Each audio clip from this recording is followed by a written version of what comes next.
vai continuar aquele assunto, quer dizer, claro que é assunto novo, né? Então temos aí mais um tempo aí, muita coisa boa para aprender, né?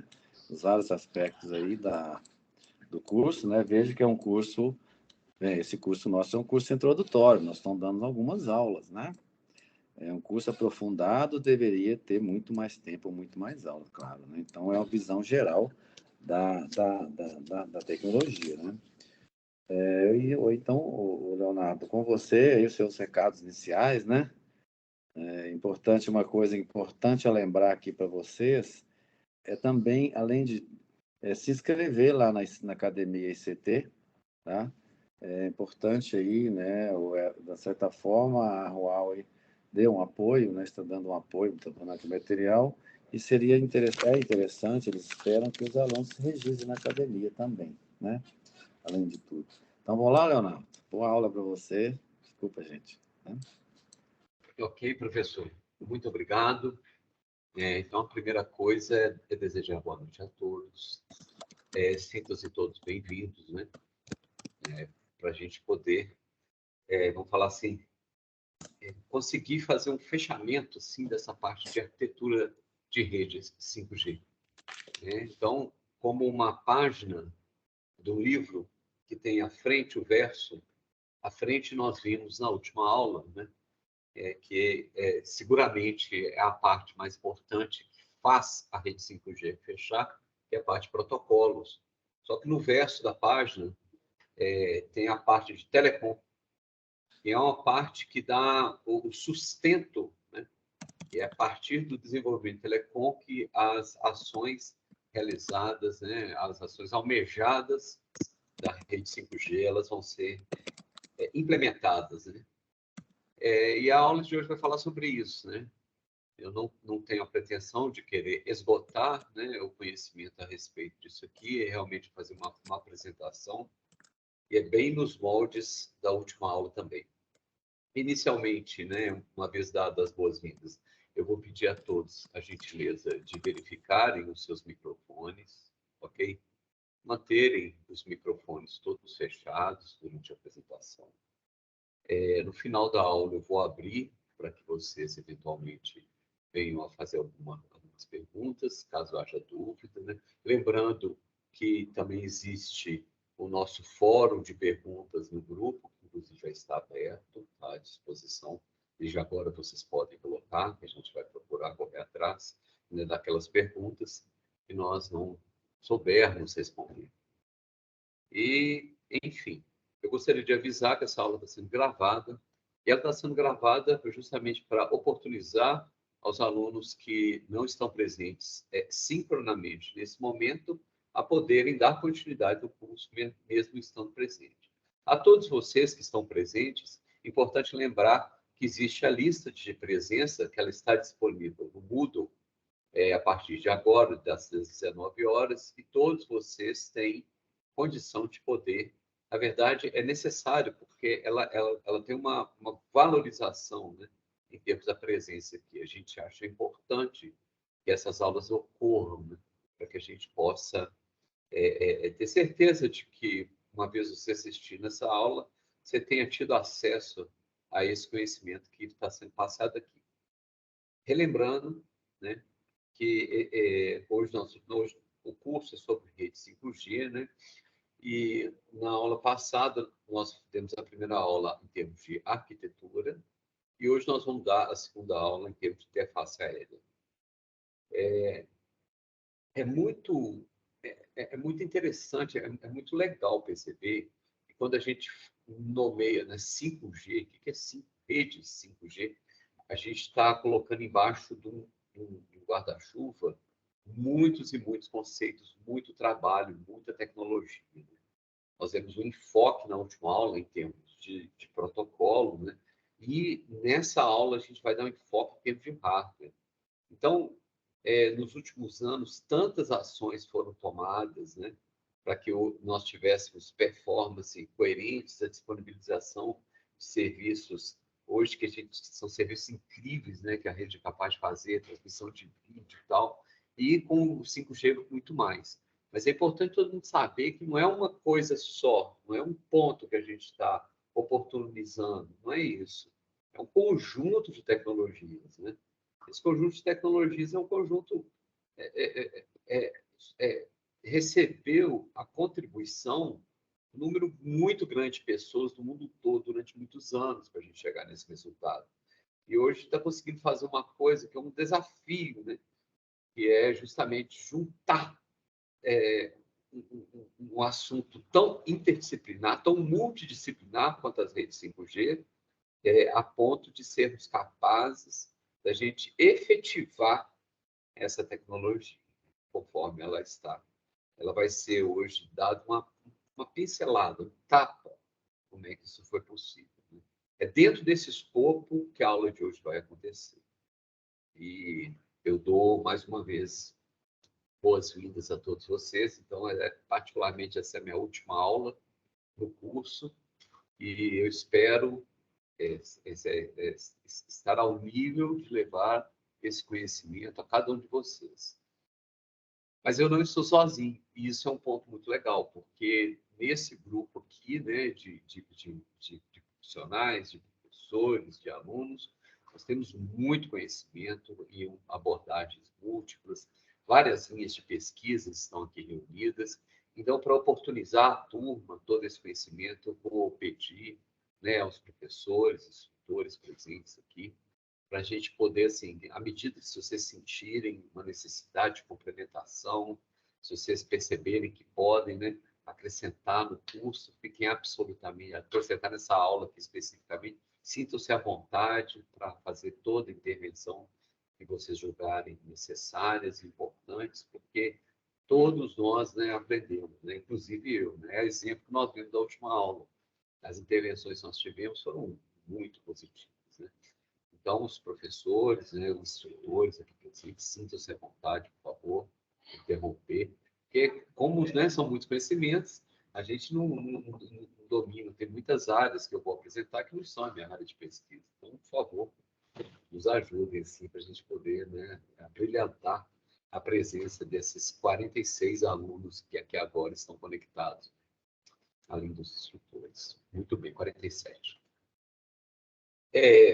Os informes iniciais, fazendo realmente uma recordação, porque eu sei que às vezes falta tempo, né, a gente poder entrar nas plataformas e tal, mas eu queria alertar para vocês que achar que a aula aqui ela é suficiente, você ter uma visão, está, vou falar assim, deixando de usufruir muito mais, né? Porque nós temos um material que está aí disponível, é um material introdutório, né? Mas é um material que, vamos falar assim, amplia, né, aqueles conceitos que estão sendo mostrados aqui. Além disso, essa apresentação ela também já está disponível, né? Vocês vão precisar do material para poder fazer os testes, né? E muitos conceitos abordados, né? Eles não são cobertos nessa aula 5, e isso foi feito de forma proposital para que vocês tenham a possibilidade de pegar o material e estudar, né? Então, essa aula 5 tem esse objetivo de dar uma cobertura geral. Aqueles ainda que não fizeram, por favor, façam, né? Nós já estamos na 4ª aula do curso, que é o quê? A inscrição no Moodle, ok? Olha lá o site do DCC disponível. Além disso, a inscrição lá nesse site do DCC, as primeiras linhas ali, tem o Marcos fez um procedimento interessante, ele marcou assim, como é que eu faço para fazer inscrição na ICT Academy, da Rual, né? E tem vários, sabe, horas e horas de vídeos, de vários pontos, muitos pontos eles são cobertos aqui na aula, mas sempre é um outro enfoque, uma outra abordagem, então o que torna o curso mais rico, né? Além disso, tem material, tem quiz, tem umas provinhas, né? E lembrando também que os alunos que tiverem a melhor performance geral do módulo, né? Não adianta você também bem nesse módulo aqui, você tem que levar todo o curso com muita seriedade, para que você possa concorrer, inclusive, a uma certificação, na verdade, a possibilidade de se certificar. É interessante que uma certificação, o pessoal que trabalha na indústria sabe que ela é paga, né? esse voucher, esse curso aqui está oportunizando, aqueles alunos que tiveram um melhor rendimento, vou falar assim, uma economia de $200 para você fazer uma certificação internacional que pega bem no currículo de qualquer pessoa. Então, se fosse você, eu aproveitaria essa oportunidade. E aqui, está vendo passo a passo, como é que é? Ó, entra no Moodle. Interessante você entrar no Moodle, fazer a identificação. E na ICT Academy, com o seu mesmo número de CPF, né? Lá vai criar um número aleatório, vai pedir para você dar um nome. Então, em vez de você colocar o seu sobrenome, coloca o número de CPF, que depois a gente consegue automatizar e recolher esses pontos que participam, né? Essa pontuação na academia ICT, ela tem um valor importante, ok? Que é levado em consideração para montar a nota final aqui do curso. Né? Se você fizer todo o exercício do curso, fechar todas as provas, assistir todas as aulas, você não vai tirar A. Né? Você ainda vai precisar de um complemento aí, de uma quantidade de pontos que é disponibilizado para quem fizer todas as provas, né? Assistir os vídeos da Academia ICT Academy. Deixa eu ver. A parte do exame final do ICT Academy é uma parte importante, que dá uma visão geral, como é que essa rede 5G ela aparece. É importante também porque a Huawei é uma das maiores empresas do mundo na área de tecnologia 5G. Então, vocês vão estar em contato com o estado da arte para quem desenvolve, produz e vende equipamento no mundo inteiro. Okay? Aqui eu não estou me atendo a questões políticas, ideológicas, não. Estou citando um fato. A Huawei é isso. A Ericsson também é isso. Uma das maiores empresas que fazem desenvolvimento de tecnologia 5G. Aproveitem essa oportunidade. Aqui estão sumarizando, né, tudo que tem disponível nesse grande repositório Moodle, né, que está sendo disponibilizado aqui pelo Departamento de Ciência da Computação, a esse curso, consequentemente a todos vocês, lembrando, né, da importância da gente assinar a lista de matrícula, sobretudo. Muito bem. Passando esse preâmbulo aqui elementar, né, onde a gente dá essas informações mais relevantes, agora nós vamos entrar propriamente no curso, né, na parte de arquitetura da interface aérea, que é basicamente aquilo que eu falei, a parte de telecom. Então, como foi possível nós construirmos dispositivos cuja performance viabilizasse, ou que venham a viabilizar gradativamente essa nova tecnologia que vai abarcar a sociedade mundial como um todo. Que é uma tecnologia extremamente desafiante. Né? Eu fui com o meu orientador, o professor Zé Marcos, ele fez uma correção que me chamou a atenção. É interessante, né? Porque às vezes são simples palavras, mas que têm gatilhos assim profundos. Né? Não é rede 5G, são redes 5G. Porque não é uma rede só. É um conjunto de performances distintas que é feito de forma distinta. Então, na última aula, nós falamos um pouquinho, por exemplo, do conceito de slice. Né? O conceito de slice não é simplesmente a gente separar uma parte da banda. Né?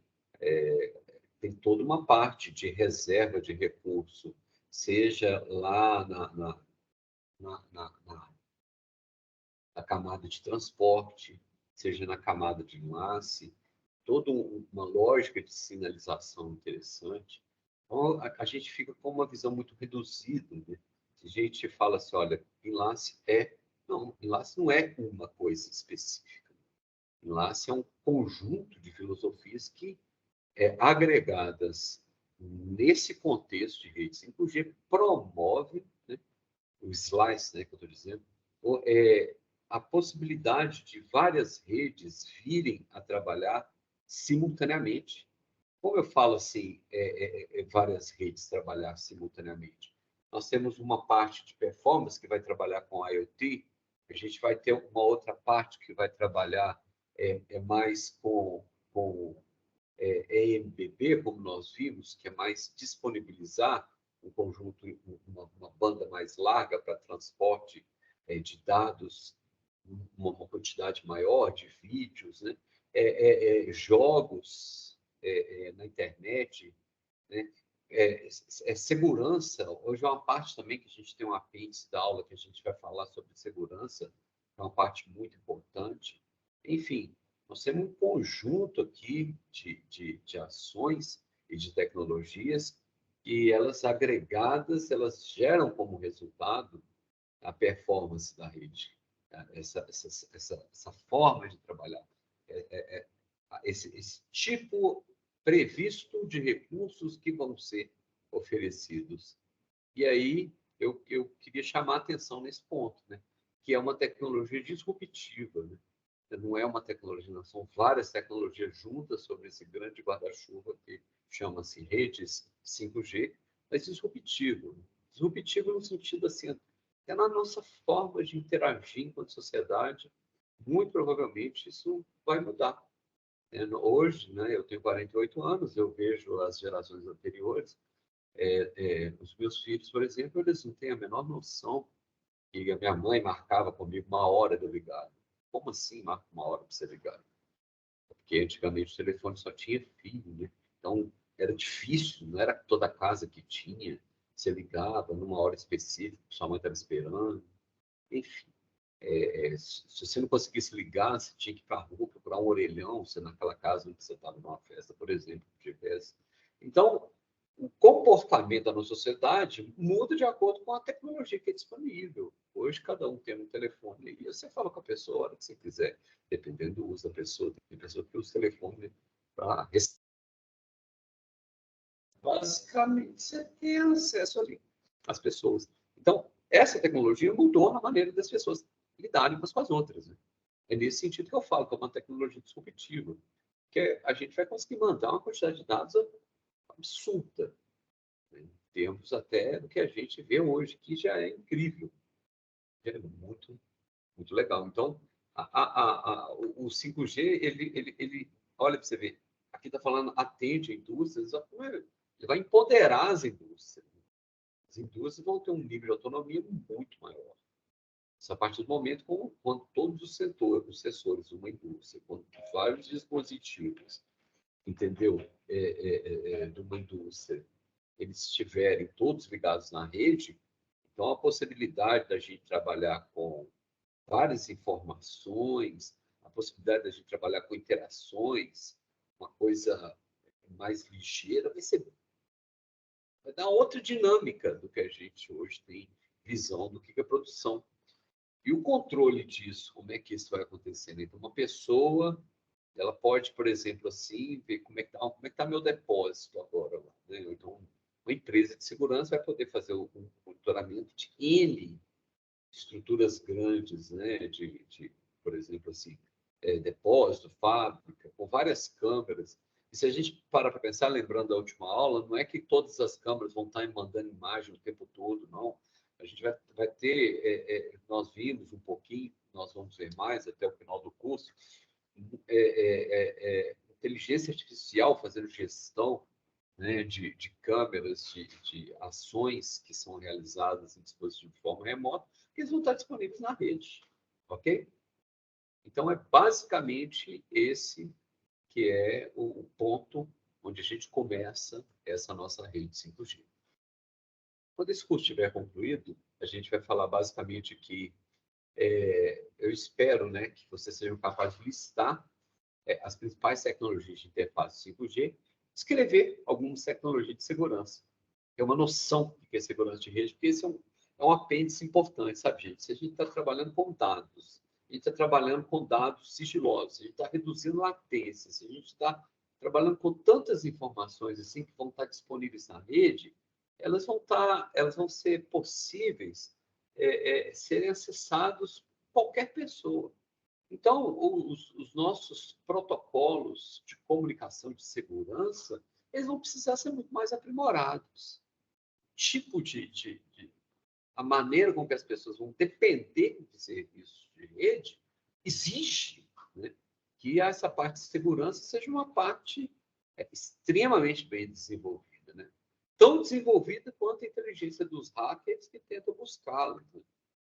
Eu fiz uma disciplina agora de cibersegurança que literalmente a professora, né, da professora Michelle, que é do departamento, ela deu um exercício lá, que a gente entrava na Universidade de Stanford, criava uma máquina virtual num repositório que eles têm disponível, baixava um software lá dentro e o trabalho era quebra a segurança desse software. E tem um livro, vários, não um, mas vários livros que ensinam efetivamente que técnica que você pode usar. Desde você reconfigurar as portas de acesso desse software, aí como é que você cria geradores de senha. É uma coisa assim, é o objetivo da academia desenvolver essas pessoas capazes de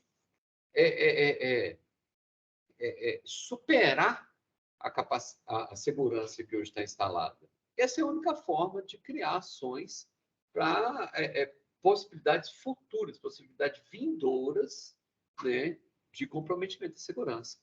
Então, nós vamos falar um apêndice dessa parte de segurança, que é uma parte muito importante. Não é minha área de pesquisa, mas um pouquinho que eu tive o contato com isso, fica claro que é necessário, uma parte que hoje faz parte da área de rede, de falar sobre segurança em rede. Muito bem. Como eu falei para vocês, nós vamos falar hoje da parte de interface aérea, esse é o objetivo da aula de hoje, ok? Na aula aqui, eu vou falar um pouquinho para vocês do espectro, eu vou falar um pouquinho de melhoria de taxa de transmissão, eu vou falar redução do atraso, redução da latência, melhoria de cobertura, eu vou falar uma tecnologia central da parte de antenas, né, dessa parte das RANs, né, da ERB, do último nível de enlace, da camada física, da camada de enlace, como é que acontece isso? Porque a rede 5G vai ter um grande desafio, né?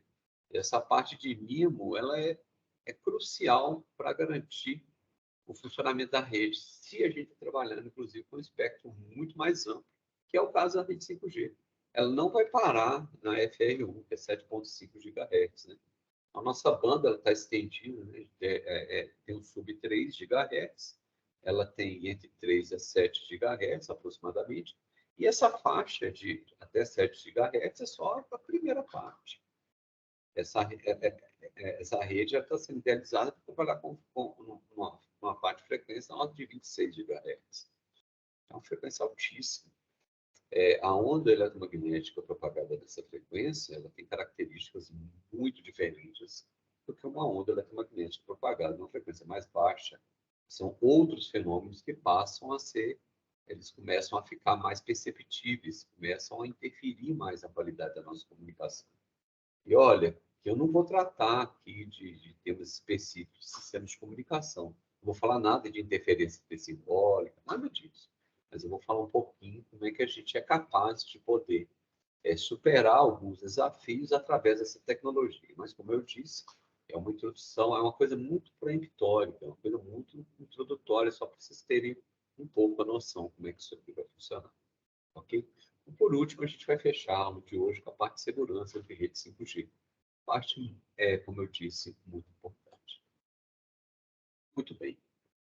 Como foi falado, desde do primeiro dia, né, até o dia, na última aula que nós falamos de arquitetura também, mas eu acho que na aula de introdução do curso, foi abordado com um certo enfoque, né, de importância, porque é importante. É justamente o espectro eletromagnético de frequência. As antenas, gente, o pessoal que não é da área de telecom, né, nós estamos trabalhando com um público heterogêneo, então tem pessoas de várias áreas diferentes aqui, né, nessa aula, nesse momento aqui, se permitindo essa interação que nós estamos fazendo. Então, há um pessoal que tem realmente conhecimento e está muito ali no domínio de telecom. Eu vou até pedir desculpa a priori. Nosso objetivo não vai ser aprimorar. Se eu falar alguma bobagem, no final, naquele momento ali de conversa, né, vocês fiquem à vontade para fazer alguma colocação. Mas eu vou falar do básico, né, porque a turma realmente é heterogênea. Então, essa figura que está mostrada para vocês diz respeito ao eletromagnético, ao espectro de frequência. Que espectro de frequência? espectro de frequência é uma forma com que nós temos de alocar as diversas faixas onde a comunicação vai acontecer. Só que não é só o espectro, né? O espectro está falando que os fenômenos que ocorrem aqui, eles são fenômenos que nos interessam basicamente a grandeza frequência, que é justamente a oscilação no que o sinal varia, e a grandeza energia.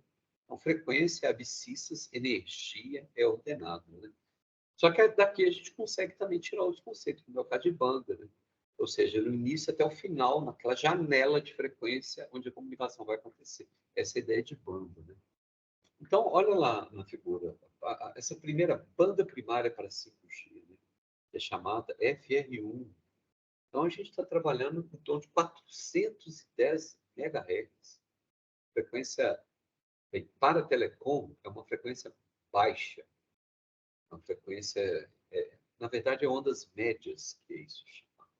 Até 7.125 MHz, que já são ondas mais ondas curtas, são ondas de uma frequência relativamente alta. Mas essa é a primeira faixa de frequência de 5G. As,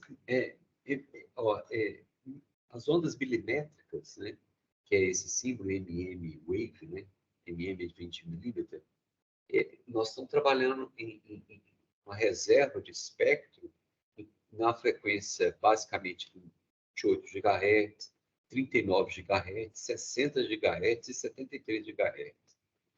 É muito interessante vocês perceberem que a dificuldade de a gente fazer uma padronização, né? Porque em todos os países, de modo geral, o que define a cobertura do espectro eletromagnético de frequência são as leis.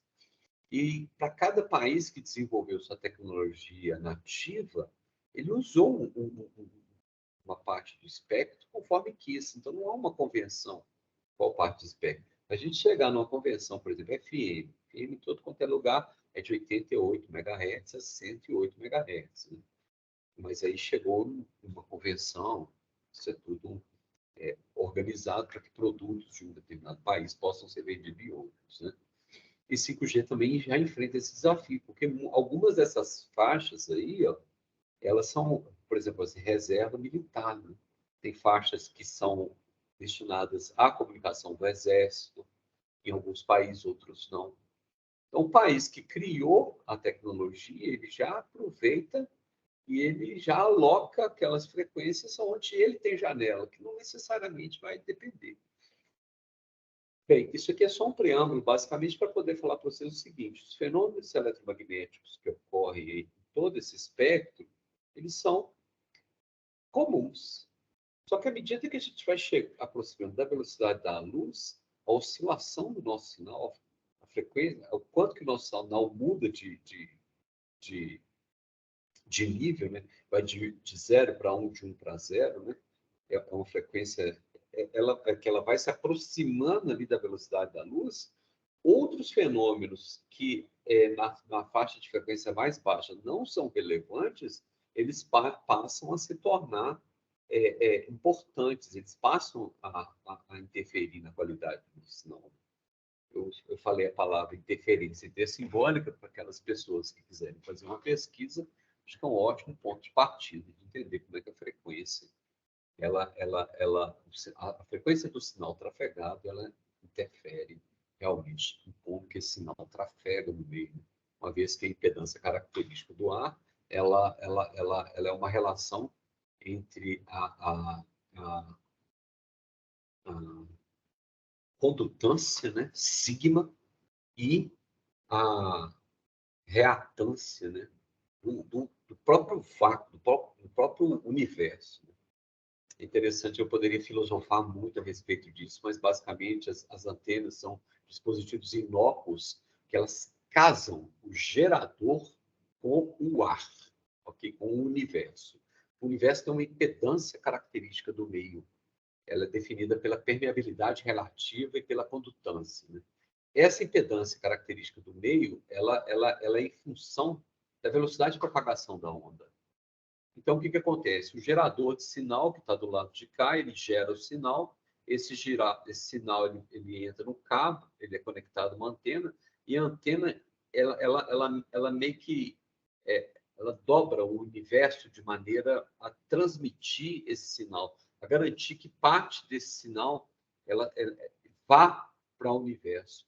E é interessante que no semiciclo positivo, a antena joga energia para o universo, e no semiciclo negativo da onda senoidal, imaginando que uma onda senoidal, ela recolhe energia do universo. Então, há uma interação relativística aí na antena para que haja esse fenômeno de transformação do sinal que está lá no cabo em relação à onda eletromagnética que vai propagar no espaço. A vantagem disso é que a onda eletromagnética ela propaga de forma infinita, ela é autoalimentada. Né? Então, as ondas eletromagnéticas ela tem uma característica chamada espalhamento e desvanecimento, mas ela não se gasta ao se propagar. É só para a gente ter uma ideia da problemática que nós temos aqui. Então, na velocidade de propagação, se eu oscilo o meu sinal próximo a essa velocidade de propagação, eu começo a ter outros problemas. Né? E se eu estou trabalhando com uma banda muito larga de transmissão de sinal, o início da minha banda e do final da banda, elas vão encontrar diferenças na velocidade de propagação do universo. E é interessante que a antena, né, falando um pouquinho dessa ideia de antena, a antena é um dispositivo que ela é um dispositivo dual. Né? Da mesma forma que ela emite energia para o universo, né, ela casa o gerador com a fonte, ela casa o universo com o gerador. Então, ela também recebe tudo aquilo que chega do universo. E aqui, basicamente, a gente tem um conceito que nós vamos falar um pouco mais aí para frente, mas é aquilo que não é comunicação, que está na mesma faixa de frequência, nós vamos batizar com o novo nome de ruído, né, daqui para frente. Então, para que a gente possa ter uma boa transmissão de sinal, e esse fenômeno ocorra de uma forma viável, respalde, né, a nossa expectativa, né? Eu vou gerar tanto de potência na saída do meu gerador para que meu sinal chegue na casa de Beltrano, né? Então, o alcance e tal, tudo isso é levado em consideração para que esse cálculo seja feito e, finalmente, a gente é capaz de calibrar, alcançar esses fins. Então, esse é só um preâmbulo aqui geral do nível de dificuldade que é a gente gerar um sistema que tenha uma banda de frequência tão alta. Né? Vocês poderiam perguntar, mas para que então que eu vou usar uma banda de frequência tão alta? Né? Como já foi ventilado em aulas anteriores, nós percebemos aqui que o ideal é, como a gente vai precisar de uma relação sinal-ruído, né? Ou seja, uma faixa de frequência que não tenha muita gente utilizando. Essa faixa de frequência ela não tem muito ruído, né? Porque não tem muita gente utilizando. Então, é interessante a gente trabalhar numa faixa de frequência que tem pouquíssimas pessoas utilizando. Que aí essa relação sinal-ruído. A gente não vai precisar aumentar a potência do nosso gerador para garantir a mesma eficiência. Basta o nível naquela região estar baixo, o nível de ruído. Né? Então, a gente migra para outras faixas de frequência onde o ruído é baixo. Além disso, existem outros aspectos. Quanto maior for a largura de banda que a gente vai poder usar, a gente pode trabalhar com uma coisa interessante que foi falada na última aula, que é a separação, por exemplo, do downlink do uplink. Então, o que é isso? O seu celular, o meu celular aqui agora, ele funciona com 4G e 5G ao mesmo tempo. Okay? O 5G ele faz downlink, ele capta de rede. E o 4G ele faz uplink, ele pega informações que eu quero transmitir e vai embora. Eu vejo nas operadoras que eu uso, por exemplo, ontem foi Dia dos Pais, estive no parque, para tirar um tanto de foto. E na hora de pegar essas fotos e mandar essas fotos para o grupo da minha família, é um custo, que cada foto tem não sei quantos mega, tinha 400 fotos, então como é que faz?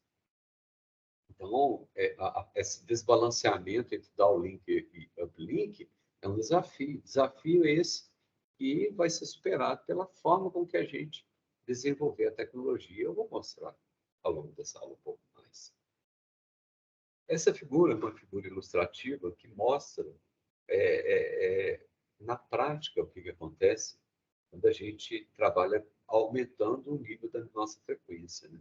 Observe que isso aqui é um logo de radiação de uma antena cometa que eu alimentei ela com 400 MHz.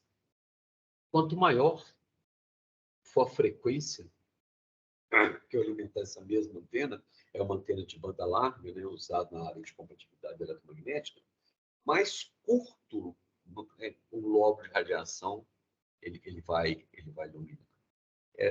Bem, tentando falar numa linguagem um pouco menos técnica, mas basicamente, imagina aquela lanterna que ela está com o foco bem espalhado, né?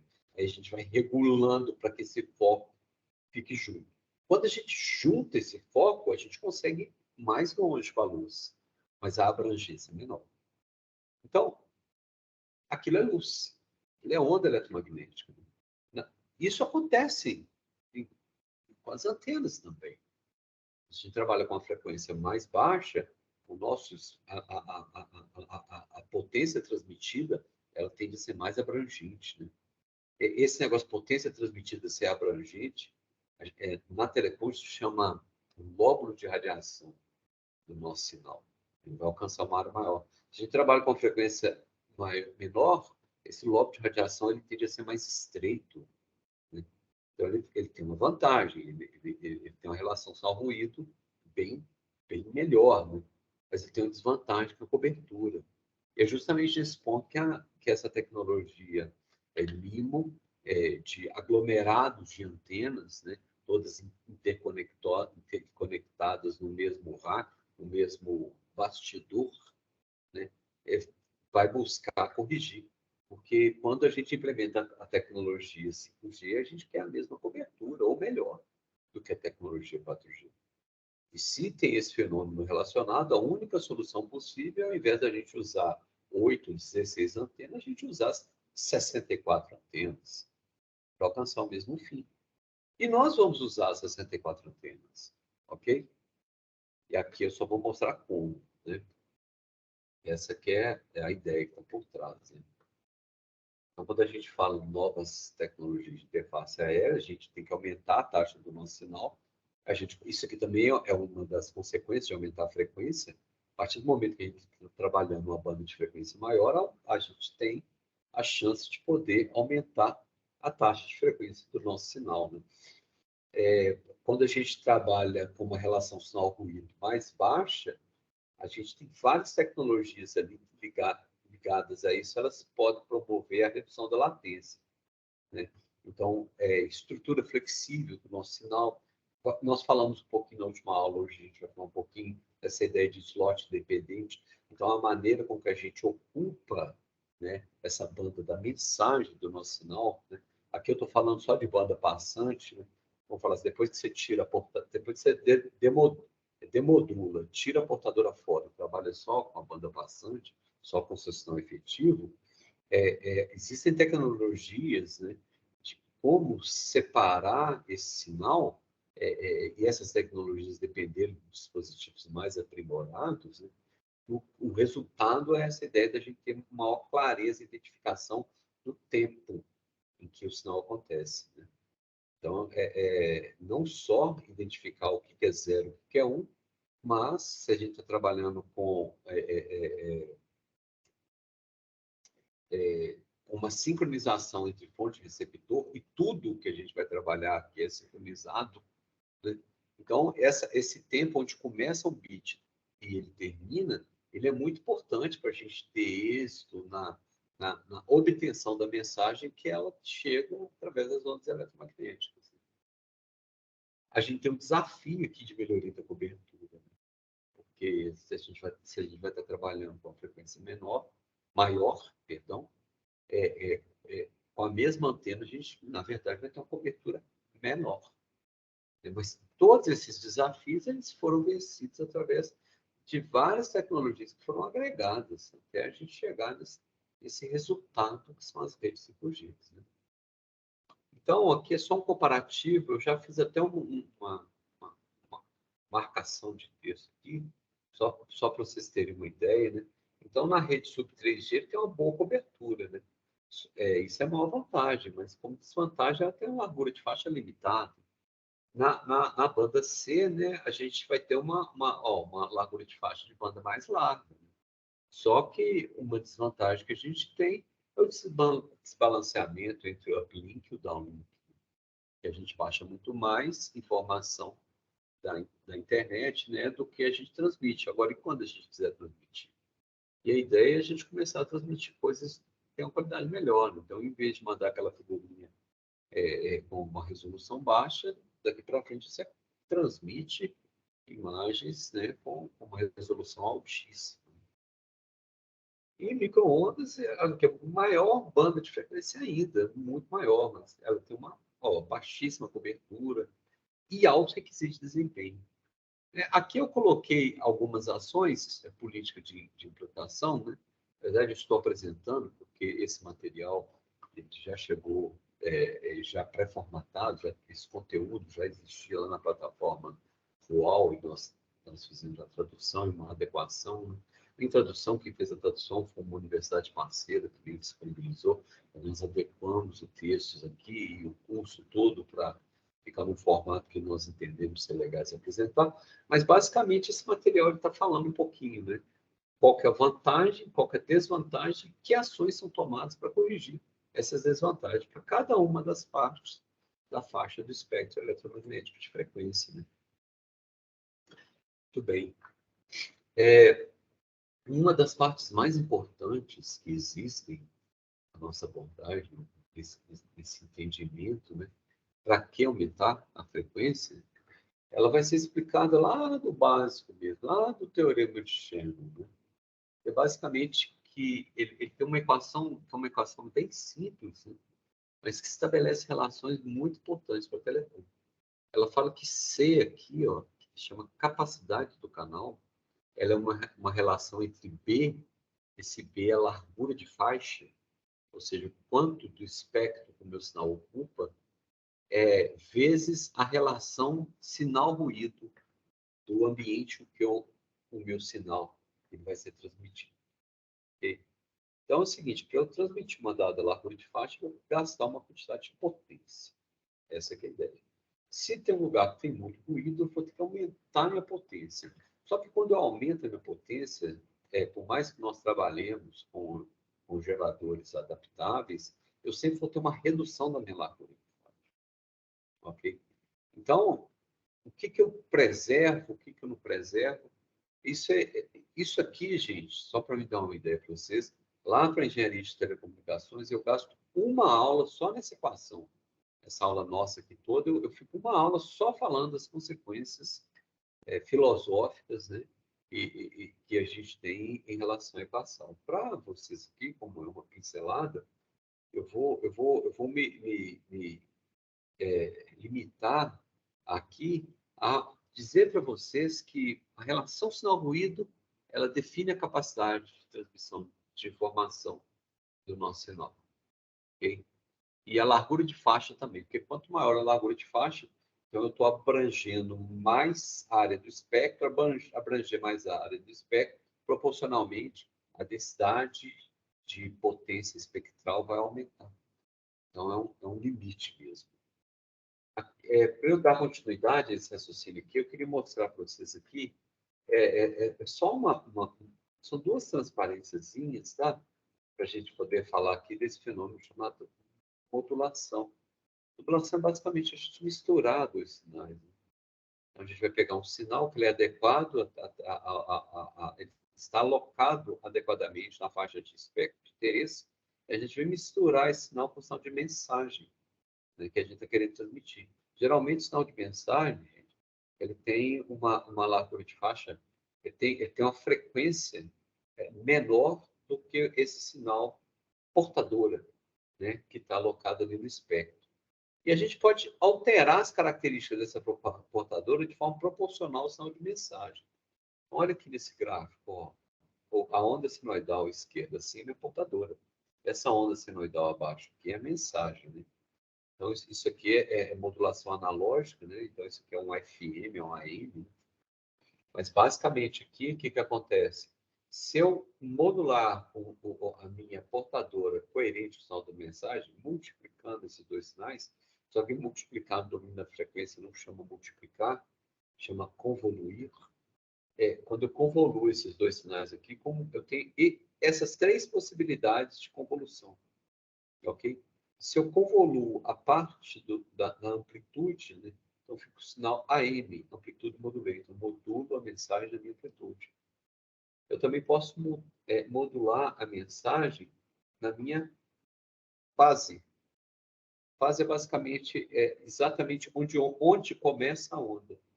Então, se eu tenho um tempo e a onda, se eu sincronizo esse tempo de transmissão com o início da minha comunicação, eu sei exatamente onde começa e onde termina a onda. Se eu saltar um pedaço, eu tenho como medir para onde ele soltou, saltou, e nesse salto, que informações eles estão sendo transmitindo. Está sendo transmitido através desse salto. Essa é a nossa modulação por fase. Né? E eu posso fazer uma modulação por frequência. Eu utilizar uma frequência para transmitir, por exemplo, o símbolo 0 e outra frequência para transmitir o símbolo 1. Como eu disse, do lado esquerdo está a modulação analógica. Do lado direito da minha figura, eu tenho essa modulação, só que é uma modulação digital. Eu pego a mesma portadora e lá no sinal letra B, eu tenho a ASK, Amplitude Shift Keying, né? Chaveamento e amplitude, ok? Eu tenho o PSK, eu chaveio na fase, e o FSK, eu chaveio na minha frequência. Ciente desse conceito básico de modulação, voltando lá naquele gráfico, eu começo a construir cenários onde, no meu mesmo sinal, eu aplico várias técnicas ao mesmo tempo de modulação. Ok? Então, eu posso aplicar uma modulação de fase aqui para o sinal de onda senoidal da minha mensagem. Estava aqui. Se ele mudou para cá, então essa mudança foi de quantos graus nessa representação que chama constelação de sinal aqui, né? Se ela mudou 90 graus, então eu estou transmitindo, na verdade, o símbolo 01. Se ela mudou 180 graus, eu estou transmitindo o símbolo 11. Se for de 280 graus, eu estou transmitindo 10. E se ela manteve constante naquele tempo de bit, né? E ali a gente vai perceber que esse tempo de bit tem que estar síncrono com uma outra quantidade de sinalização na rede chamada slot. O que acontece? Acontece que ela não mudou nada. Então, o símbolo, por não ter mudado, eu estou transmitindo a informação 00. Só que eu conjugo isso com a minha frequência. Então, eu faço uma modulação em fase, ok? Só que eu modulo também a minha frequência. Então, se ele for para uma frequência maior e der um salto de tanto, eu modulo frequência e fase simultaneamente, só que no mesmo time slot, em vez de ele transmitir 11, ele vai transmitir 1101. Então, no mesmo intervalo de tempo, ele transmite um símbolo de 4 bits. Então, é claro que quanto maior for essa capacidade de eu usar níveis diferentes, né? Porque eu posso modular na minha amplitude. Quando eu transmito 1, né, é 0 a tensão de saída da minha antena, a minha antena pode transmitir, estou chegando energia, que nessa frequência, chegando tanta energia, tá. Isso significa que aquela antena lá está transmitindo o sinal 1, o símbolo 1. Beleza. Se é meio, então ela está transmitindo 0,1. Se é 0,75, 001. Então, para cada variação do nível de sinal que uma antena está transmitindo, eu tenho uma informação análoga, né, que eu utilizo. É esse mecanismo para que ela seja transmitida. É isso que chama de interface aérea. Né? Essa é a base da modulação. A base de telecom é basicamente isso aqui. Ok? Agora, imagina que para o 5G nós vamos associar não só uma, né? Aqui, esse cubo aqui está mostrando, na verdade, são várias frequências diferentes, né? Tanto no eixo de quadratura quanto no eixo de fase, né? Essa representação. Então, eu trabalho alterando as características de amplitude, frequência e fase simultaneamente, de várias portadoras simultaneamente. Para isso, eu vou precisar de uma largura, de uma banda maior para transmitir meu sinal. E, em vez de eu transmitir um bit a cada tempo, a cada slot eu transmitir um símbolo, eu sou capaz, numa visão futura, no 5G, ela é esperada eu transmitir 1024. 1024 símbolos por transição. A gente está trabalhando com sinal na ordem de 100 MHz, 1024 vezes 100 é 1 giga de dados. Em tese, gente, se um filme, né, ele gasta 4,7 GB, um filme completo, então vou falar assim, tirando a relação sinal-ruído, isso aqui tudo deu certo, lá no laboratório perfeito, né, significa que eu sou capaz de transmitir um DVD em menos de 5 segundos. É isso que essa informação está dizendo. Por esse conjunto associado de tecnologias, cujo resultado é esse que nós estamos vendo. Agora, se eu sou capaz de transmitir uma densidade de informação tão grande assim, né, isso significa que eu começo a viabilizar coisas que hoje eu não consigo. O comportamento vai... Por isso que eu falei, é uma mudança disruptiva que tem efeito, inclusive, na nossa sociedade. Ok? E aí, eu começo a trabalhar com algumas limitações. Né? Como eu falei para vocês, em frequências mais altas, trabalhar com isso, ele é complicado, porque quanto maior a frequência, mais estreito é o feixe. Né? E aí todo mundo já deve ter tido oportunidade, pelo menos o pessoal mais ou menos ali da minha faixa de idade, um pouco mais maduro, inclusive, se você foi pescar no rio onde não tinha FM, pegava só AM, você deve ter se perguntado, como é que pega AM e não pega FM aqui? Como é que isso é possível? Mas é justamente a frequência de AM, né? Em torno de 580 kHz, né? Em torno assim, quase 1000 vezes menor do que a frequência de FM, que possibilita a minha onda de AM percorrer uma distância muito maior, né? Preservando a energia. Ela chega no usuário, né? Uma relação sinal-ruído a ponto de ser demodulada com muito mais facilidade, mesmo tendo ruído. FM não consegue. Agora, FM, por sua vez, eu consigo ter qualidade de sinal estéreo, né? AM mono. Então, observem. Quanto maior a frequência, mais quantidade de dados eu sou capaz de transmitir. Mas, infelizmente, né, por uma natureza desse universo, eu não consigo transmitir meu sinal para tão longe. Para resolver esse tipo de coisa, vamos imaginar, igual está nessa figura aqui, uma antena, né, que ela está parada, sei lá, numa área residencial. Observe que ela vai usar uma tecnologia hiper aprimorada aqui, próxima à antena, onde a minha relação sinal-ruído é ótima. E à medida que eu vou afastando, né, onde a minha relação sinal-ruído vai piorando, eu começo a usar outros esquemas de modulação mais adequados. Mas o preço de usar esquema de modulação mais adequado é que eu vou ter uma sensível redução na minha taxa de transmissão. Então, vai demorar mais. Então, aqui eu tenho um diagrama de constelação 64QAM, né, nesse tipo de organização de dados, e do lado direito eu tenho um esquema de organização de 256 QAM. Então, se a gente pensar em termos de ruído, é muito mais difícil diferenciar dois sinais se eles estão muito próximos entre si. Então, tem que ter uma relação sinal-ruído muito bom. E olha para você ver, embora que as nossas antenas elas vão trabalhar nessa faixa de frequência altíssima, não só o alcance, mas a tecnologia de modulação muda de acordo com a distância entre o usuário que está querendo fazer o link à rede, no caso a EG, essa utilização de rádio básico está mostrada aí.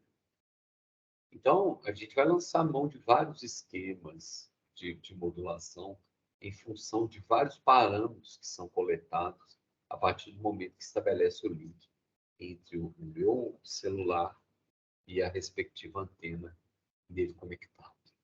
Ok? Aqui eu tenho uma outra informação interessante de aproveitamento do meu espectro, né? Está sendo demonstrado aqui. Né? Isso aqui também é Olha, isso aqui são 8 aulas de telecom para poder falar disso aqui, que é formatação de pulso. Né? Eu não estou falando nem do oceano levantado, né? Eu estou falando assim, olha, meu tempo de subida para a nossa tecnologia eletrônica, que vai ser disponibilizada para a rede 5G, ele vai conseguir fazer uma percepção, uma transição de subida muito mais rápido. Se ele é capaz de fazer essa percepção, então ele vai trabalhar com uma banda muito maior, né, lógico. Consequentemente, a quantidade de tempo, o tamanho do meu slot, ele fica mais disponível para preenchê-lo com maior quantidade de informação. Então, esse tá vendo? Só isso aqui é uma área de pesquisa. É uma área de pesquisa na parte eletrônica. Então, essa transparência aqui foram algumas universidades durante algumas décadas para a gente poder chegar nesse pequeno resultado que está sendo mostrado para vocês. Tamanho é a necessidade de integração multidisciplinar uma aplicação como essa, a rede 5G requer. Ok? Gente, eu fiz uma introdução muito demorada aqui e eu nem cheguei na metade da apresentação, já deu 8h05. Eu vou agilizar um pouquinho aqui, mas aqui é basicamente falar para vocês que os sinais de rádio, eles são divididos em unidades de tempo. A menor unidade de tempo ela é coincidente com a menor unidade de sinal, não, a menor unidade de informação que eu sou capaz de transmitir. Essa unidade de informação chama símbolo, ok? A quantidade de tempo destinado para cada bit, né, chama slot, né? Eu acho que é esse que está correto com o professor Daniel e o professor Zé Marcos, né? Se não for isso, por favor, me corrijam, mas aqui tem toda uma dimensão de quantidade de tempo que uma antena ela gasta, né? Naquele instante em que um símbolo vai ser transmitido, né? E a partir do momento que a gente tem uma tecnologia que aproveita melhor essa quantidade de tempo disponibilizado, ela não gasta tanto tempo na transição, é o que está sendo demonstrado aqui, né? O verde é a parte útil, a gente pode preenchê-lo com o nosso sinal. O azul é a transição, né? E aí o que acontece é que a gente começa a ganhar possibilidade de preencher esse intervalo de tempo com mais ou menos informação. E aí também vai depender do protocolo da rede, vai depender da forma de sinalização, vai depender de como a rede ela o protocolo, como é que a informação é montada, né, em termos de sinais eletromagnéticos, são inseridos na rede para que cada dispositivo seja capaz de traduzir esse protocolo, né, e dele tirar a informação relevante. Né? Então, de cara, a nossa rede 5G ela vai diferenciar por causa disso. Ela vai requerer uma sinalização diferente. A maneira com que a gente tem de dividir o tempo de transmissão dos diversos símbolos consecutivos que compõem os nossos pacotes, é isso que a gente chama, né, de pacote de informação, ele muda. Então, a forma da gente endereçar muda também. É por isso, inclusive, que a gente precisa de protocolos mais evoluídos. Por isso que não adianta só atualizar um pedacinho da rede. A gente tem que atualizar várias funções que utilizam esses protocolos para que a gente seja capaz de fazer o aproveitamento da rede como um todo. Né? É isso que está mostrando aqui. A partir do momento que a gente tem uma banda maior, uma frequência bem mais elevada, efetivamente o que nós vamos ter aqui é uma taxa de transmissão mais elevada também. Então, lá em 4G, a gente trabalhava com uma coisa chamada TTI, a quantidade de slots por cada milissegundo, na ordem de 15 kHz. Então, essa era a frequência que a gente preenchia 1 milissegundo de uma sequência de dados binários, moda quadrado, 0, 1, 0, 1, 0. Quantos cabem dentro de um slot ali? Então, essa medida em frequência, que define qual é a quantidade de banda que eu preciso para transmitir aquela informação. Então, a gente sai de uma realidade de 15 kHz aqui e vai para uma realidade de 60 kHz. Uma informação muito elevada, né? A gente vai ter que ter um nível de processamento muito mais aprimorado, porque numa mesma unidade de tempo a gente vai estar transmitindo uma quantidade de variação de nível de sinal muito maior. Então, não só da parte eletrônica, mas a parte de cabeamento, as conexões. Cada conexão ela vai ter que levar em consideração vários efeitos para reduzir a resistência de contato, a impedância característica e não promover reflexão. É muita teoria que tem por trás aqui, né? Essa aqui é outra coisa que gastava uma aula, né? E olha que está escrita a palavra numerologia aqui, isso não tem nada a ver com horóscopo, isso tem a ver com a nossa capacidade de sinalização, né? Para que a gente use uma quantidade de separe, né, aquela unidade de tempo em quantidades maiores ou menores de alocação de bits dentro dessa unidade de tempo. É isso que a gente chama de numerologia. Aqui, a gente tem uma representação de desempenho de redes, ok? Na banda C, para áreas urbanas típicas, para áreas urbanas densas, né? Esse vermelho é o downlink, né? Ou seja, o quanto a gente consegue baixar a informação. Observe, áreas urbanas típicas aqui, a gente está trabalhando em ordem de 750 megabits por segundo.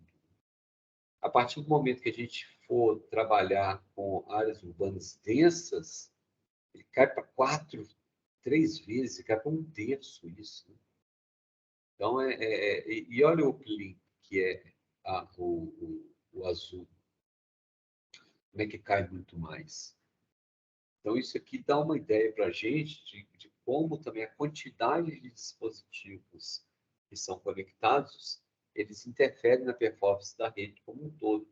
A rede vai estar saturada, seja com oferecer uma banda de 750 MHz, ou seja, como está interligado com 10 mil, 100 mil, 1 milhão de dispositivos simultaneamente.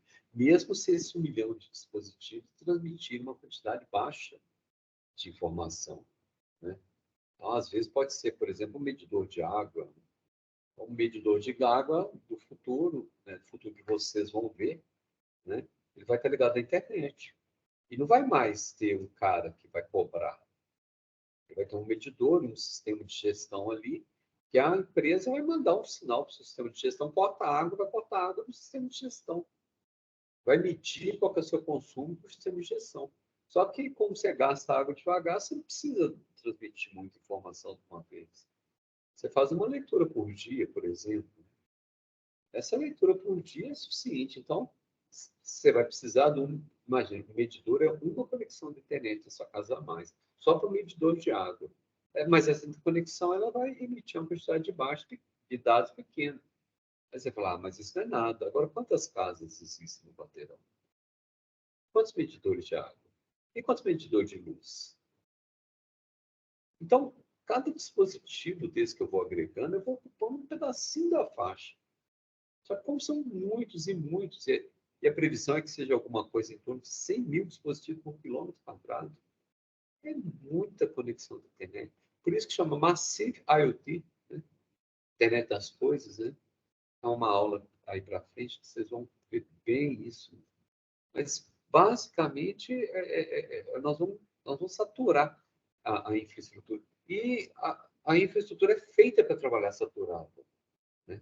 Se ela trabalhar com disponibilidade a mais de recursos, isso custa. Porque significa mais fibra ótica, mais antena, mais energia elétrica. Okay? E aí a gente começa a pensar em estratégias novas, estratégias evolucionárias, né? Como esse suplementar é o link, né? Que é o que eu falei para vocês, que ao mesmo tempo que meu celular está trabalhando com 5G, ele está trabalhando com 4G ali ao mesmo tempo. Eu posso estar assistindo um filme e enviando um álbum de retrato, nada impede. Como, tradicionalmente, a quantidade de dados que você pega da rede, né, é muito maior, existe uma calibração, né, de uplink e downlink. Né? Você deixa uma banda maior para downlink. Só que você começa a pensar em usar essa estratégia para dar o link para dispositivos que estão mais distantes, ok? Opa, um dispositivo está ficando distante, e ele está ficando distante. O jeito de eu medir a distância é perceber que a relação sinal-ruído está na ordem de 13,7 dB, né, decibéis, ou 7,6 dB. Isso aqui, 2R, para um par de transmissão de antena de polo. Então, nós vamos falar que esse conjunto de antena MIMO é tudo de polo. Então, o que acontece? Se tiver nessa proporção 7,6 para 10,6, aí eu uso uma outra banda de frequência para transmitir para esse cara que está longe aqui. Ele vai ter o sentimento que o celular dele está funcionando muito bem. Na verdade, ele vai estar funcionando com ordem de 1,8 GHz ao invés de 3,5. Então, ele não vai poder mandar vídeo com a mesma eficiência dessa pessoa que está por baixo. Porém, ele vai funcionar, né? Então, esse tipo de estratégia utilizada é que viabiliza essa redução de latência, a garantia de você mandar uma largura de faixa larga, né? mais larga para os usuários da rede, né? Isso tudo aqui influencia. Tem uma outra parte interessante, que são pilhas de protocolos, né? Cada dispositivo da rede, gente, ele conversa um com o outro através de uma linguagem diferente. Não é bem linguagem, é o termo protocolo, através de uma sinalização. É como se o seu transmissor e o seu receptor eles combinassem assim, ó, os primeiros tantos bits que eu vou transmitir vai ser só para pareamento, só para sincronização. Depois, então, essa padronização da forma de que a mensagem é transmitida chama-se protocolo. Pode ser protocolo de 128, 256, menores, tal. Cada dispositivo tem uma forma de gerir. Eu falei um pouco para trás, né, na aula anterior, que algumas funções da rede elas vão subir ou descer. E esse é o caso aqui, o que está demonstrando aqui, ó. Por exemplo, aqui, aqui, está vendo aqui, ó, RCC, PDC, são dispositivos que, né, aqui são funções, aqui como é que fala? Camadas de rede, e aqui são dispositivos responsáveis por realizar determinadas funções naquela camada específica.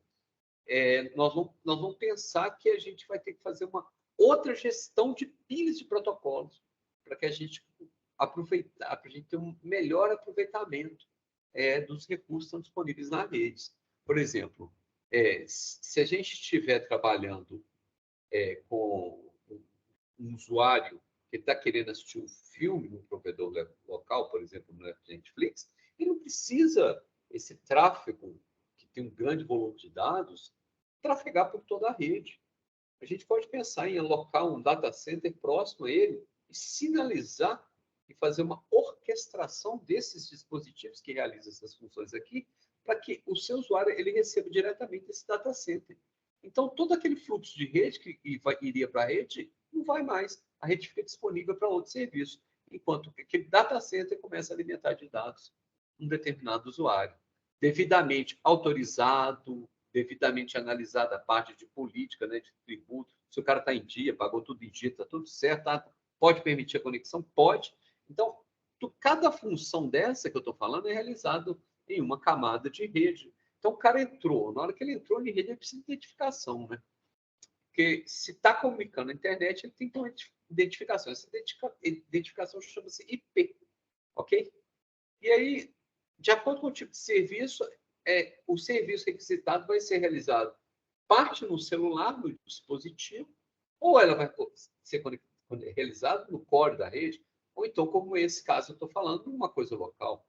Então, esse chaveamento vai acontecer de uma forma tão rápida e tão precisa, mas para isso eu tenho que gerir a maneira dos dispositivos conversarem entre si nos vários níveis da rede que são definidos aí pela OSI, né? São camadas OSI, níveis da rede. Né? Em relação a 4G e 5G, depois vocês pegam essa transparência aqui, vocês vão ver que ela vai funcionar exatamente da mesma forma, entendeu? Tanto 4G quanto 5G. Só que um vai te dar uma saída na antena 0, outro vai te dar uma saída na antena 1. que vai mudar é a codificação, modulação e mapeamento de recursos. Ok? A gente parar para pensar cada etapa da comunicação até chegar na comunicação de forma efetiva. Para isso, a gente vai ter uma coisa interessante aqui, que é o seguinte, a gente vai ter que usar uma forma de codificar essa informação no canal. E aí, essa codificação, ela leva em consideração vários tipos desenvolvidos de codificação que existem. Né? A gente tem uma codificação que chama Turbo. É uma codificação, ela tem uma alta performance. Só que à medida que a taxa de transmissão vai aumentando, a performance vai caindo. E aqui tem uma outra codificação que chama LDPC, outra codificação que é o código polar. Né? Então, aqui está uma comparação para mostrar para vocês que existem vantagens e desvantagens da gente usar uma determinada codificação para realizar um determinado serviço. Ok? Tem serviço que é melhor realizado com a codificação tal. Tem outro serviço que é melhor realizado com a codificação tal. Ok? E ainda tem uma coisa, é o seguinte, quando eu uso uma determinada frequência para dar o link e uplink, eu vou usar só aquela frequência para dar o link e uplink. A rede 5G a gente está pensando assim, olha, o negócio é o seguinte, eu uso essa frequência só para dar o link. Mas essa frequência de uplink aqui, ela está vazia. Peraí, então vamos usar uma parte dessa frequência de uplink aqui para dar o link também, que é essa ideia da gente trabalhar com super uplink. Ok? A gente saturar em frequências diferentes, em bandas diferentes, aquela porção para a gente ter uma eficiência de recepção, uma vez que a quantidade de banda destinada a uplink, você mandar informação para a rede, é muito menor que a quantidade de banda destinada a downlink. Observe isso como uma outra estratégia. Mas isso aqui é a galera da computação, mas a galera da telecom e da eletrônica. Isso aqui é a área de processamento de sinais. Então, olha só nessa pequena oreta que eu falei para vocês aqui, a quantidade de dispositivos que eu usei. Ok? Vou falar rapidamente aqui do que é essa tecnologia MIMO, que é uma tecnologia muito importante que hoje já está disponível nas redes 4G. Ok? Só que hoje a sigla é essa, né? O MIMO significa Multiple Input, Multiple Output. O massivo significa que é um grande número, né, de antenas que tem múltiplas entradas e múltiplas saídas. Na verdade, não é antena, é um box, é um grande conjunto de antena, que elas são muito importantes para cobertura e para a gente utilizar uma quantidade de sinais, uma abrangência de usuários maior. Então, por exemplo, isso aqui é a representação de uma MIMO tradicional, ok? O que nós temos aqui? Aqui são os dipolos. Ó. Observe que o dipolo ele é colocado nessa posição, então ele tem um polo assim e outro polo assim, porque a maneira com que ele joga energia no ar, ele exerce a forma com que ele tem contato com o chão, né, aonde está o plano de massa, né, onde está a referência dele, ele polariza o campo, né, então ele tem uma polarização horizontal ou vertical, né? Então, isso aqui é cada feixezinho aqui, ó, vai gerar só o dipolo, gente, o desenho seria como de uma rosquinha, entendeu? Um pino no meio de polo e uma rosquinha em volta, que é um toroide em torno de polo. Essa associação aqui, ela tem um lobo de radiação resultante e tem essa forma aqui, que ela não produz uma polarização vertical, ok? Então, aonde que ela produz uma polarização vertical? Individualmente, cada dipolo. Mas o conjunto todo é uma polarização horizontal. Essa característica me dá a possibilidade, aqui é uma fotografia, né? Do que é esse conjunto de polos. Isso aqui é a MIMO de 64 por 64, ok? Primeira coisa que eu vou fazer é o seguinte, observe, aqui é a antena 1, ela tem uma cobertura que tem essa característica, só que nessa frequência pontilhada aqui, nessas duas, ela tem um esvanecimento muito grande. Só que quando eu somo cada uma das antenas, cada frequência, devido à localização da antena no arranjo, entendeu?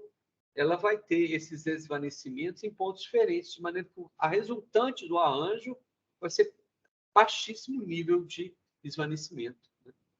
Isso é muito legal, porque a gente vai ter uma cobertura do espectro com mais ou menos um ganho uniforme. Né?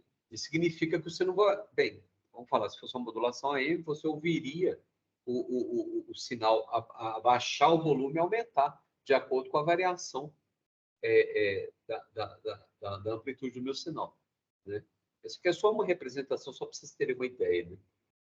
E aqui a gente está falando que a gente tem um ganho lá. Ó, em cenários comerciais, a interferência de borda de célula, 64 é menos que 6 dB.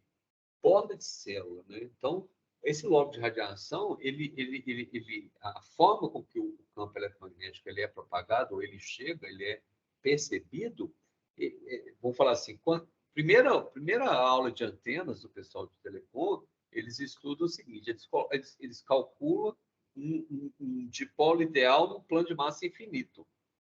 Vocês viram que isso aqui é bem diferente do dipolo ideal no plano de massa infinito. Então, tem vários efeitos, inclusive um efeito de borda, que acaba reduzindo o ganho, né? Reduz a quantidade de potência que o meu sinal mandaria. E esse 6 dB, gente, para potência, significa que ele reduz em 1/4. Né? Então, é muita coisa, né? Porque para potência, a cada 3 dB dobra. A partir do momento que eu tenho esse conjunto, eu começo a ter uma característica assim, olha, eu tenho um controle separado de cada um desses dipolos que está dentro da minha. Ok? Ok. Aí o celular quer falar. Na hora que ele sinaliza, ele gera uma onda eletromagnética, essa onda eletromagnética é propagada, ela chega no conjunto. Alguma daquelas antenas vai ter uma distância menor, o lobo de radiação apontado para aquele celular que está comunicando, de maneira que em alguma daquelas antenas vai ter uma relação sinal-ruído melhor. No que ela vai ter, eu baixo a potência das outras e amplio a potência dessa. Essa característica chama beamforming. Eu sou capaz de fazer um mapeamento geográfico do campo que está sendo propagado em função do meu box de transmissão. Isso é muito interessante. E isso só acontece porque eu tenho antenas que têm controle separado. Então, eu tenho protocolo para poder entrar nesse mundo. Né? Para utilizar esse dispositivo, ele usa um protocolo diferente. Ele tem uma codificação própria. Ok? Então, nós estamos falando aqui. A visão que eu tenho é que isso aí tende a aumentar muito. É possível, eu imagino que no futuro, ao invés de ser box, vão ser coisas assim, quase cela, né, de ferradura, assim, que tenha 128 por 128, 256 por 256. Pode chegar um ponto de ter uma esfera, né? Ou então eu tenho 4 esferas em cada direção, assim, mas aí eu vou precisar de estrutura, porque tudo isso é muito pesado, dá manutenção disso é um inferno, enfim. Isso aqui só para vocês terem uma ideia.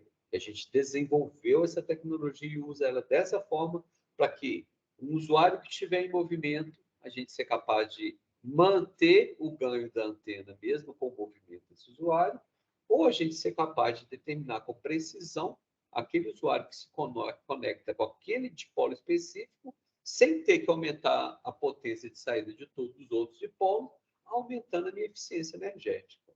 Ok? Olha a quantidade de coisas que eu falei aqui para vocês só para poder falar dessa mídia, né?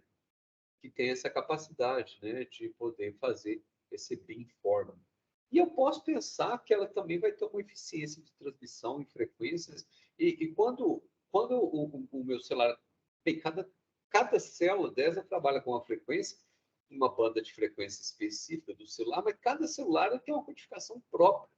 Então, embora ele esteja numa banda, ele tem uma frequência um pouquinho diferente um do outro, de maneira que é capaz de identificar com muita precisão se eu tiver um dispositivo seletor bem capaz, bem preciso, qual que é aquele dipolo que está conversando com qual usuário. Ora, se eu estabeleço um dipolo específico, o meu usuário está parado, como é que eu meço isso? Passa tempo e a relação sinal-ruído ela mantém constante, nada impede eu usar aquele mesmo conjunto para poder fazer essas conexões com MK usuários diferentes. Então, dessa forma, dessa gestão através de software, eu vou pegar um dispositivo no meu hardware e fazer ele funcionar de uma forma que ele alcança os itens de performance determinados. E eu tenho uma cobertura, mesmo com o mesmo conjunto de antenas. Muito bem. Então, nós falamos um pouquinho de alta taxa de transmissão, né? A gente falou um pouquinho de eficiência espectral, né? A gente falou um pouquinho sobre aprimoramento da cobertura e a gente falou um pouquinho de baixa latência. Agora, para a gente ir na direção de concluir essa aula, eu quero fazer uma pincelada. Peraí, antes de fazer essa pincelada de segurança, eu vou abrir aqui, que pode ter alguma pergunta que queira participar. Vamos dar oportunidade para todas as pessoas.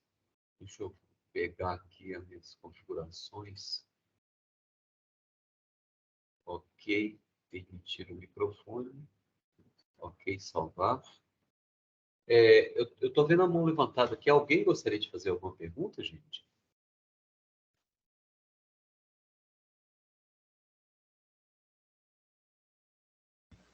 Eu, Einstein. Pode fazer, Einstein. Seguinte, até agora você falou muito de transmissão. Qual que é a modulação do 5G?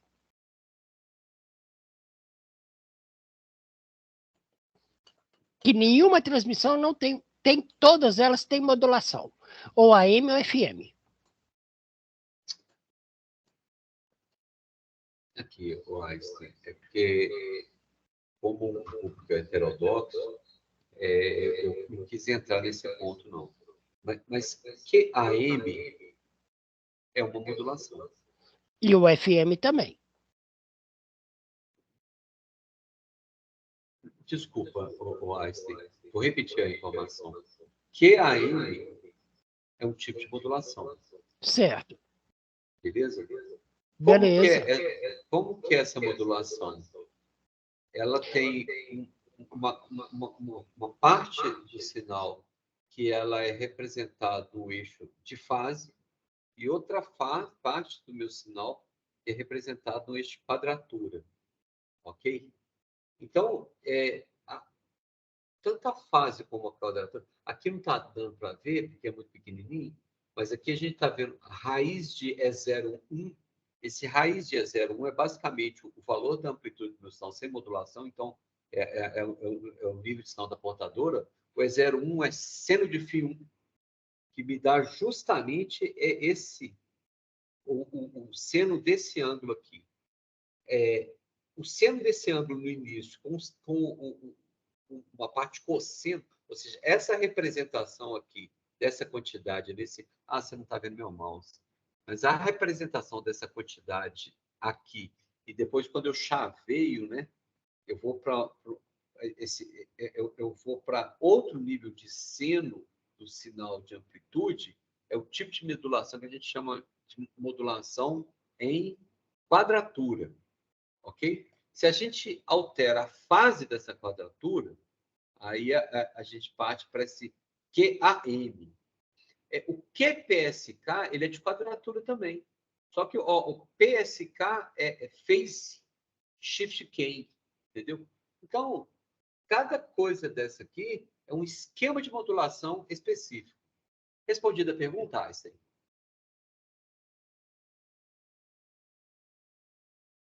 Alô, Einstein? Einstein, eu coloquei mudo no seu microfone porque estava dando microfonia, mas você consegue ligar novamente.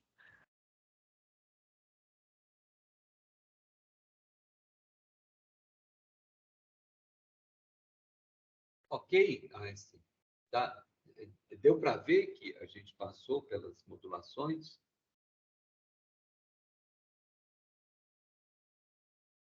bem. Alguma outra pergunta, gente?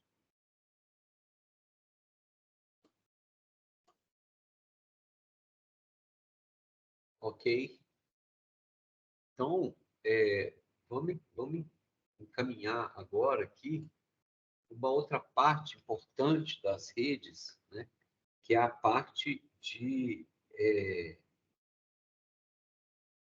segurança de rede.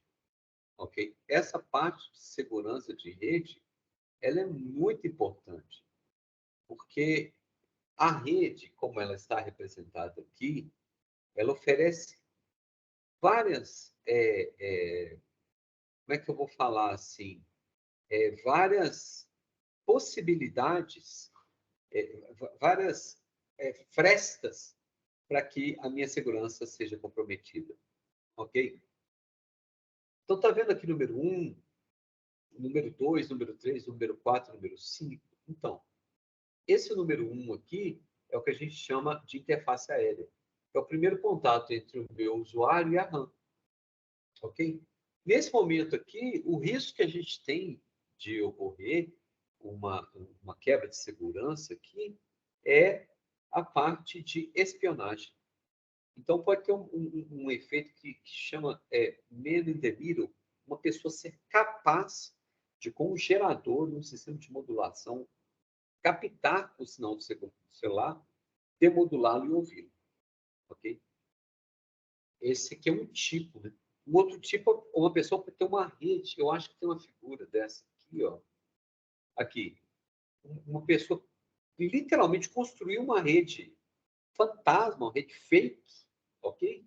Ele pega o seu sinal de celular aqui, passa todo pelo processador de sinal dele, e ele retransmite o sinal do celular. Mas aqui a gente já cai nessa opção aqui, ó, do Mac com a minha internet.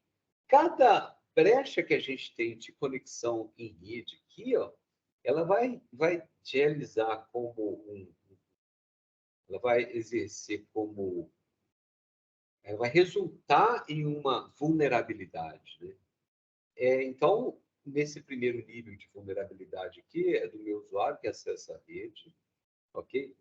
Depois, o segundo nível de vulnerabilidade é quando minha rede de controle ela acessa a internet, ok? E aí a gente pode ter dados, literalmente, adulteração de dados transmitidos. Depois, a gente vai ter, olha lá, na hora que o core da minha rede aqui fizer esse tipo de um roaming, por exemplo, né? Então, a gente pode ter interação de dados e tráfego de informações confidenciais. Então, para cada setor de rede aqui, entendeu? A gente vai ter uma vulnerabilidade de forma bem específica. Isso é muito importante, a gente ter essa visão. Porque para cada um desses aqui, nós vamos buscar uma forma de corrigir. Ok? Isso só em termos de interface. Agora, se as pessoas tiverem, por exemplo, acesso ao barramento ou mesmo ao núcleo da minha rede, eu posso ter outros tipos de rompimento da minha segurança aqui e as minhas informações serem todas mapeadas. Na verdade, toda informação que vai para a internet, entendeu? Ela passa por dispositivos que eles podem ser usados de forma maliciosa. Então, a priori, a segurança da informação é uma coisa que a gente não tem como garantir. O que a gente pode ter é confiabilidade do nosso provedor. Eu confio que o meu provedor não vai me roubar. Eu confio que o meu provedor... eu confio que aquele app que eu baixei no Google, ele não é mal intencionado. Então, na hora que eu mando ele instalar, ele não está executando uma segunda função de mapeamento do meu board, do meu teclado aqui do meu celular. Então, cada uma dessas possíveis vulnerabilidades, elas levam uma sofisticação, seja através da própria rede, seja através dos dispositivos. Uma das aulas dessa professora, a professora Michelle, eu falo o nome dela 2 vezes na aula, e realmente a aula foi muito interessante, ela falou que os celulares iOS, né, os iPhones, e dos 8 processadores que eles têm, tem um processador dedicado exclusivamente à segurança. Para vocês terem uma ideia da quantidade, né? Como que isso precisa ser levado muito a sério. Isso significa que, olha, 1/7, 1/8 do meu processamento é só segurança. Então, as empresas chegam ao ponto que é melhor investir em segurança do que, por exemplo, usar toda a minha capacidade de computação para poder renderizar vídeo, para poder fazer outras funcionalidades, que são as funcionalidades dos quais as pessoas compram o celular. Você compra o celular porque ele tem uma câmera massa, que ele fala bem, que ele pode transmitir vídeo. Você não compra celular por causa de segurança. Só que tem um banco ali? Tem. Então é o seguinte, as empresas já são preocupadas de pegar uma parte grande do dispositivo e colocar exclusivamente para trabalhar com isso. Tem uma parte dos protocolos que elas são muito importantes, elas levam em consideração a forma segura. E a gente tem uma forma de comunicação que chama IP, né? E ele transmite no HTTP. Existem formas de transmissão de informação muito mais seguras. E usa uma tecnologia chamada criptografia. Essa criptografia tem uma técnica de criptografia mais elaborada, que é uma técnica chamada chave simétrica. Então, quando, através do mapeamento de rede, é estabelecido a conexão entre você e o dispositivo, você tem uma chave, ok? E aí, na hora que você dá um request, você fala, vamos comunicar com o dispositivo? Você manda a sua chave. O dispositivo que você quer também tem uma chave. Então, ele faz uma operação matemática, ele pega a chave dele, multiplica pela sua chave e multiplica por um determinado número primo, que ele vai e manda essa resposta para o seu celular toda codificada. O celular não sabe qual é o número primo, mas ele sabe qual é a chave dele.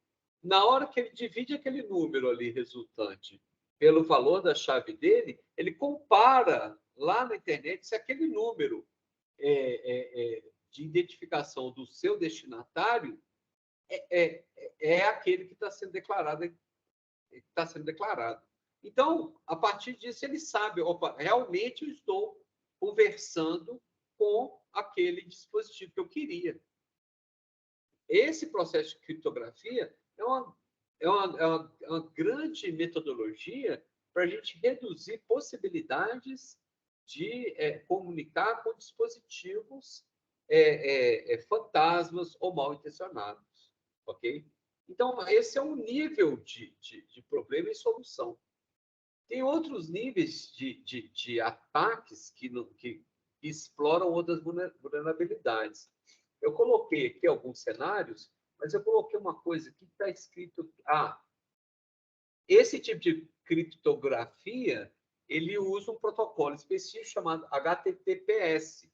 Ele é criptografado de ponta em ponta. Só que ele tem um problema que ele gasta muito mais dados para segurança, né?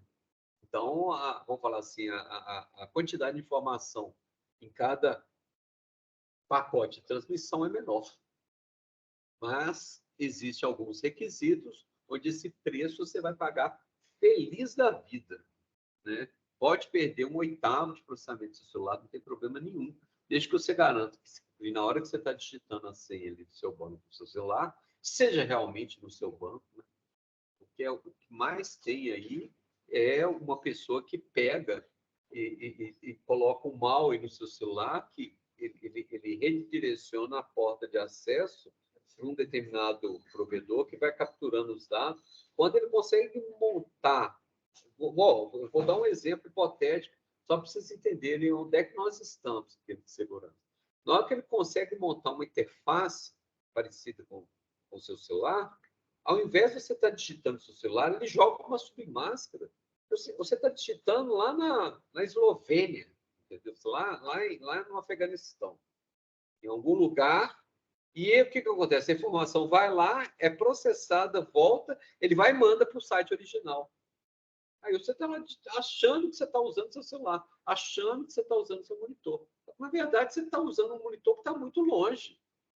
Só que ele já fez um mascaramento ali da imagem, né, da interface, você não tem nem como perceber. Né?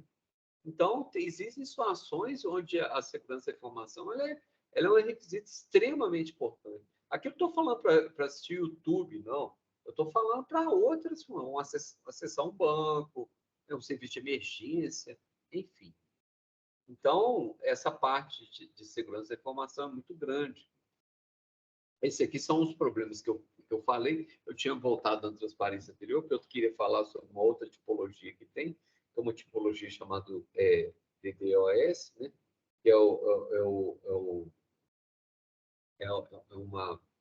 uma sigla que significa negação de serviço. Coisa que hoje é comum também, que a gente vê é o seguinte, tem sites que você quer interferir que esse site funcione, ou pessoas mal intencionadas, eles separam na rede malwares, né? Eles separam, a gente chama de bot, eles separam programa, né? Com milhares de computadores. Né? Eles ficam lá infectados com esse programa e eles ficam em suspensão. Uma hora específica, exato, você manda todos esses programas acessarem o site. Só que por exemplo, a Receita Federal manda, sei lá, 100 milhões de acessos simultâneos na Receita. Nesse momento, a Receita ela estabelece contato com cada um e chega numa hora que ela não tem recurso para poder fornecer serviço. Na hora que ela não tem recurso para fornecer serviço, ela nega o serviço. Só que ela não pode negar serviço de quem realmente queria entrar. Então, essa parte de negação de serviço é uma outra tecnologia que é utilizada.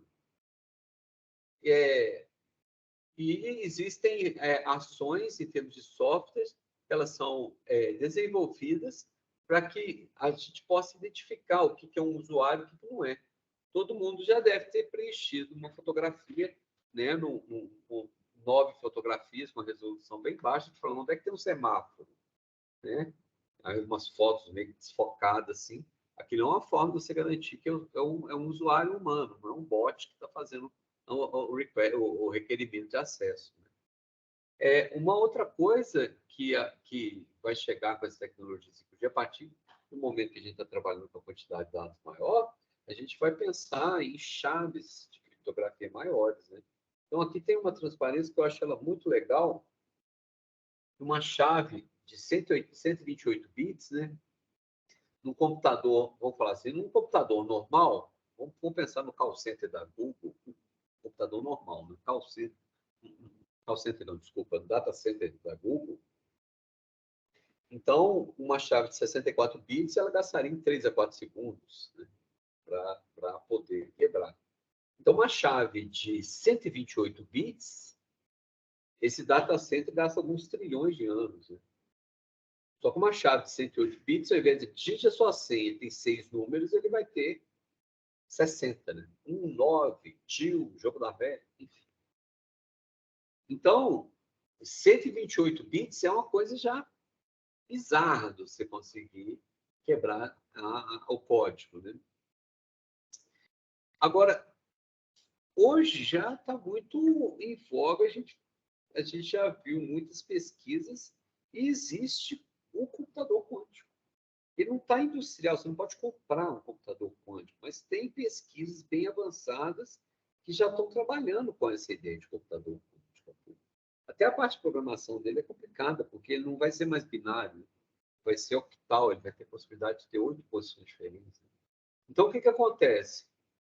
Pensando nesse computador quântico, se eu pegasse essa mesma chave de 128 bits aqui e colocasse nessa capacidade de processamento que é o computador quântico, ele gastaria X segundos. Então, ao invés de dobrar o número de bits da minha chave, eu quadrupliquei, eu fui para 256 bits, que mesmo no computador quântico ele vai gastar alguns trilhões de anos, né? Mas o preço vai ser justamente a gente trabalhar só para criptografia, só para poder fazer uma chave, a gente vai gastar 256 bits para cada pacote de informação.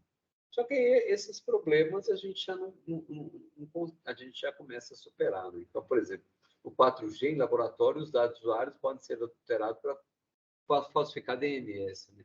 O 5G tem proteção e integralidade do plano do usuário adicionado para evitar a adulteração de dados. Então, a forma de acesso e de contato dos meus usuários com a rede 5G, ela vai impedir muitas dessas técnicas que normalmente são utilizadas. Muito bem, então agora é exatamente 20h50. A aula, o que eu tinha para transmitir para vocês é basicamente isso aqui. Tem mais algumas questões ligadas à segurança aqui, que eu acho que o material está disponível, vocês podem fazer uma pesquisa a respeito, né? Aqui, dentre essas transparências, vocês vão perceber que na própria apresentação ele tem um quiz, né? Que são umas perguntinhas para ver se todo mundo prestou atenção, para ver se está todo mundo ligado. Esses quiz eles são muito bem orientados, né, para o tipo de prova que nós vamos fazer. E hoje, nesse momento, a gente termina a nossa parte de arquitetura de redes, ok?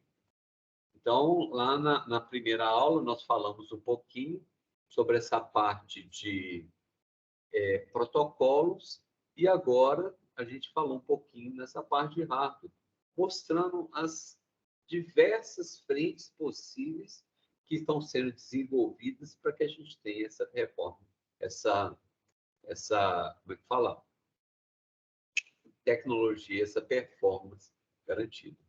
Nesse momento, eu vou desligar a gravação, gravar e transferir, parar de gravar,